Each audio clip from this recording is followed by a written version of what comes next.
Hello people, yes, welcome back to TalkBall, home of real views and no clickbait. Let's get right into it. Preview for the match against Wolves today. It's a big game, you get me? It's a very big game. Both teams got full strength side. I think Wolves just got one keeper that's out, Sarkic, but he's not even a starter, and keepers never really make that much of a difference if they're on the bench. So it's a full strength side for both teams. I'm imagining we're going to go with the team we went with against Brentford.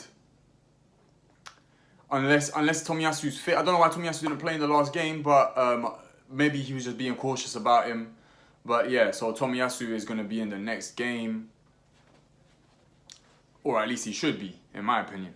He definitely should be. Because, Cedric's alright. Cedric's a decent player, man. He's alright. He's definitely a decent attacker. He can put a ball in. He's an intelligent player, but there's just a defensive discipline that he doesn't have, that Tomiyasu has, and we need that for our team, especially because we are quite disciplined defensively. We need a guy that's gonna give continuity to that sort of energy that we have defensively, anyway.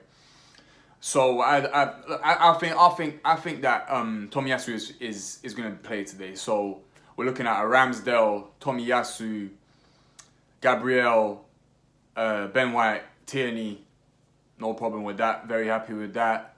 Xhaka's definitely going to play. Arteta didn't say anything about him rejecting the armband. And as I said, hey, to me, that was an amazing move by him. Excellent move. That was a captain's move. That's a captain's move. That's a leader's move. You know what I'm saying? A leader knows when it's time to step back and say, you know what, I'm just going to be a soldier because these guys here are the actual, generals. So let the generals do the general job. I'll do the soldier job. And it takes off a lot of pressure from his shoulders. And he can just play his usual game, that is just passing it to one of three players on our team. So I assume Xhaka's going to play. And I ain't got no problem with that. Partey's going to play, of course. Ahead of him, I guess, it's going to be Odegaard. Arteta was saying that Smith Rowe can play as a striker. I don't know what he meant by that. I don't know if he meant that Smith Rowe can fill in for Lacazette's role. I think that he probably could. I was talking about this with my friend just yesterday, actually, and he was asking me if he thinks that Smith Rowe could play as a false nine in our team. And I told him, as I've said before in these videos, we don't play with a false nine. We play with I don't even know what you would call what our striker is. It's whatever you'd call Firmino. To me, that's not a false nine. I don't think that Firmino is a false nine. Lacazette does what Firmino does. Firmino probably attacks a little bit more, but then obviously it's two different teams. But I think that Lacazette has the same role that Firmino has. Lacazette is he's like a defensive striker. I think you'd call him. He's I don't know what you'd call him. I don't know what you call that role. That role needs a name. We need to coin that a name for that role because it's not a false nine. It's not a trequartista. It's not a 9. It's definitely not a 9. It's not a 10. He's kind of he's like an 8. He's like an 8.5. He's an 8.5. He's an 8.5, bruv. Like I said, it's actually an 8.5 because he's not solely the striker. Because to be a 9, you're the main goal scorer. Like I said, he's not the main goal scorer. He's not. And he's also not a number 8 because a number 8 is usually a box-to-box midfielder. He's in both sides of the pitch, going at it, making play. Lacazette is not really in our defensive side of the pitch. Lacazette comes to the midfield, picks up, breaks down play, sets off the wingers. That's what he does, and then he gets back into the box. So you can't really call him an 8 either. He's an 8.5, bruv. We done it at TalkBall. We coined it, bruv. 8.5, bruv. That's what Lacazette's role is in our team. And if Arteta is saying that Smith Rowe can play as an 8.5, then I think I agree with that. I can't lie. I think I agree with that because he's definitely got the legs. He's got the desire to get back and to get back up there, to get back into defending in the midfield. Not really defending, but recovering in the midfield, breaking down play in the midfield, setting off. He's got the ability to make that good pass. And he's also, he's got the lungs, he's got the legs to get back up there and get into goal. And we all know that Smith Rowe's got an eye for goal. So, I agree with that. If Arteta is saying that Smith Rowe can play in the role that Lacazette is playing in the 8.5, then I agree with that. I think we could see Smith Rowe doing that. I also think that Martinelli could do that. But like, we use our wingers as our forwards, and I would rather Martinelli use all of his energy to get goals. You know what I mean? That's what I would rather, and to just press the guys on his side of the pitch instead of having to come back into midfield and all of this. Martinelli would fully do that. He would have no problem doing that. But I think that you might as well put a guy that's actually a midfielder and will be caught and has been found and has experience playing in those positions before. Smith Rowe's played as a centre mid before, you know, and he's done very well when he was at Huddersfield. So he understands what to do there, and he understands what to do going forward. So to me, that would be a banging idea. But I don't think he's going to play Smith Rowe there today. I think it's going to still be Lacazette playing in the 8.5. Martinelli might get a run out. I don't know. You know how Arteta is. When guys miss one game, he doesn't really bring them back straight away, apart from like Xhaka. But he should play. I guess he probably will play. So Martinelli on the left wing and Saka on the right wing. And Lacazette between them. Normal team, you know what I'm saying? And I like that, I can't lie. I prefer having the same team every week. That it just shows confidence, and it shows that you got a plan and you know what you want and you know what you're doing. So yeah, man, I'm looking forward to that. It's going to be difficult though, man. It's going to be difficult. Wolves are not a joke, bruv. Wolves are not a joke. Like, they're not a joke. We beat them last game, but it's not because we played well.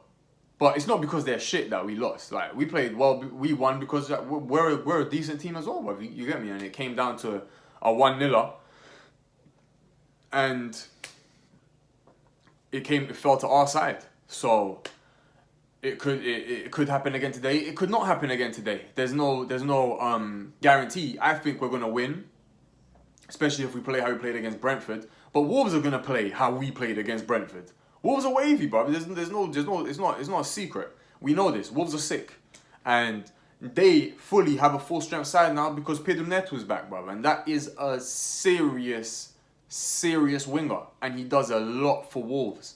And it's probably might even be Tomiyasu's.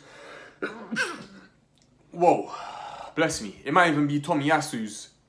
Probably his biggest test at Arsenal will probably be against Neto if Neto is on point today, if he's like back fully fit. When he jumped on in his last game, he was fully fit, but he looked like he was on it. So, like, yeah, Tomiyasu's got a problem coming up. So, I think he can deal with it. Partey's going to be on that side as well. Saka's also going to be on that side as well. Saka can press a little bit at least. But Neto's going to be going up against Ben White and Tomiyasu and Partey as well in certain points. But, you know, I've seen Neto do it against more established guys than that, better guys than that. So, in the Premier League as well. So, it's definitely going to be a difficult night.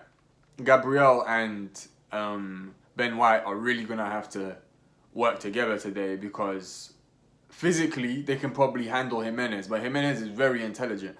I'm talking straight physically. Like, he won't be able to stand them up and like pin them down and things like that. He's not going to be able to do that. Maybe with Ben White, but definitely not with Gabriel. But Prudence is that's a different kettle of fish. He's not gonna be tight to them. He's not gonna do that. He's gonna be using space. He's gonna be using his brain. He's gonna be creative. He's gonna be using movement. Like, he's gonna be creating space for his other teammates. He's a problem, and him and Jimenez up front is a problem together. It's that classic tall striker, short striker partnership. But then it depends, innit? What role is Neto gonna play? Because Neto in the team, he's not gonna play as like a wing back. How their current system is. He'll most likely play as a proper winger if he plays at all. They may think he's not ready to play yet, but we'll see. So Gabriel and Ben White have got a little job on their hands, and the two Portuguese maestros, Neves and Moutinho, they're always gonna be a problem.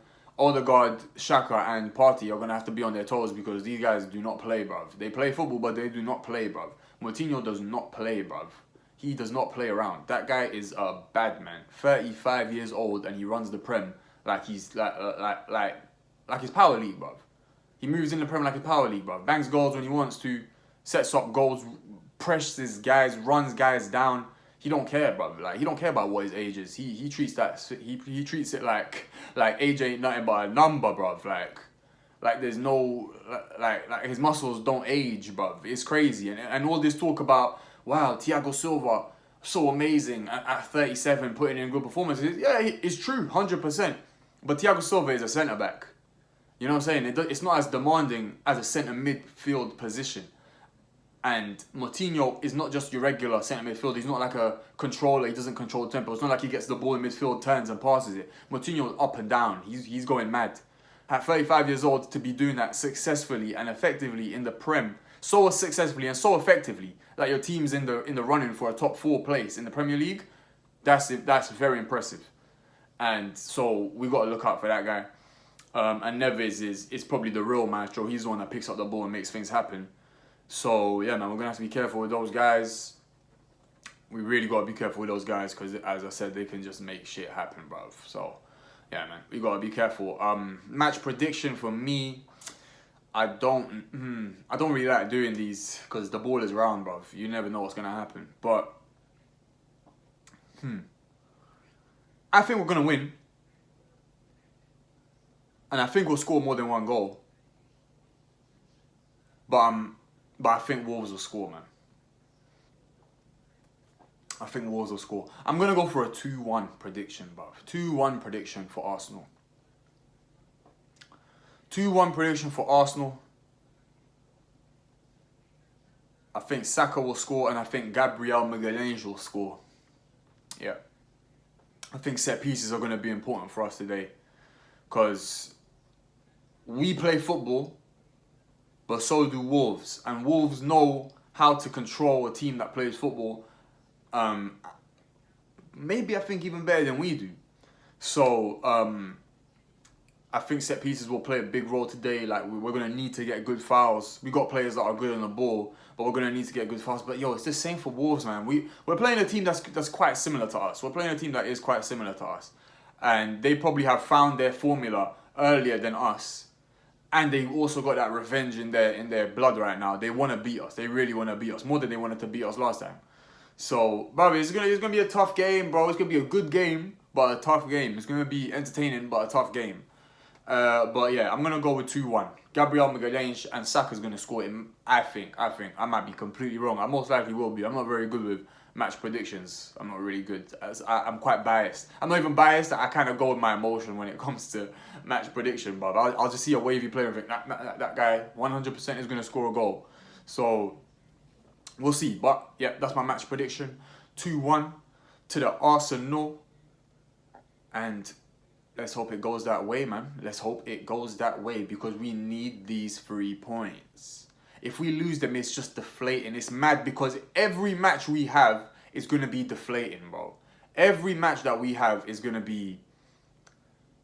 If we don't win, it's a letdown. It's like, until we go top 4 and we got all our matches in hand, and we have to win those matches as well. If we win all our matches in hand and we're in the top 4 and we got a good cushion, then every loss is going to be deflating and highly demoralizing. So, yeah, man, it's just we have to win. We have to win. We have to. It's crazy, but we have to win. So, let's go, boys. Come on, the boys. I saw something earlier on, yesterday actually, saying that we're giving Arteta a 3-year extension, man. Bro, I don't want to go in it. I don't want to go in. Like, there's no point. As I've said before, this guy's our manager till the end of the season. There's no point getting angry. But even the board should know, like, if that is true, the board should know that now is not the time for extending contracts. I think Arteta even has a 1 year still left on his contract. Like, come on. Let's just see what happens. Let's just see what happens. We don't need to be giving guys 3-year contracts because then it leaves us trapped. If suddenly we lose 5 games in a row, we're out of the top 4, bruv, without a doubt. And then what? And then is it a good idea to get Arteta, to keep Arteta? I don't know, man. I don't think it is. Regardless of who he buys in the summer. Because as many people have said, and I agree with them, this top 4, if we don't get it, it's a failure, bro. It's a failure. And And that don't reflect good on the manager. So we should never be talking about 3-year extensions before that thing has been solidified. As I said in a couple videos ago, if we get top 4, I'd even be open to keeping this guy for another year. Not a 2-year extension, as had been said previously, but keeping him for another year. Nothing wrong with that. He gets top 4, even though it should happen. We should definitely get top 4. And if it was my idea, if we had Roman Abramovich as a manager, and this guy got top 4, he'd be like, thank you, mate, but fuck off. That's what he would do. And he'd kick this guy out of there and get a better manager in to take over what he had built. But our guys ain't going to do that. You know what I mean? Our guys ain't going to do that. He's going to get top 4 and he stays. Sorry, if he gets top 4, he's definitely staying. It looks like he's definitely staying even if we don't get top 4. So I don't know why we need to worry about contract extensions. I feel like it just messes up everything. Just let what's happening now happen. It's going all right. Let it improve, and then we just see at the end of the season, bro. We just see at the end of the season. So yeah, man, let's go though. Arsenal tonight against Wolves. 2-1 prediction from me. Bukayo Saka to score and Gabriel Magalhães. And from Wolves side, I think Dendonka might get a goal, bruv. You know, Dendonka gets them important goals. I think Dendonka might get a goal. Might be an equaliser. I think Saka will score, Dendonka will score, and then Gabriel Magalhães is going to score. Or Saka and Magalhães switch over. It's going to be a sandwich. It's going to be an Arsenal bread and Wolves meat, bruv, in the middle. I think it's going to be a sandwich like that, bruv. 1-0 and then 1-1 and then 2-1. But yo, we'll see what happens later on, innit? So, my guys, lots of love. Gonna have a couple more videos. I'm gonna talk about the Tottenham situation. And I'm gonna talk about Chelsea situation. My guys, love. This was TalkBall. Have a lovely day. Come on, the Gunners.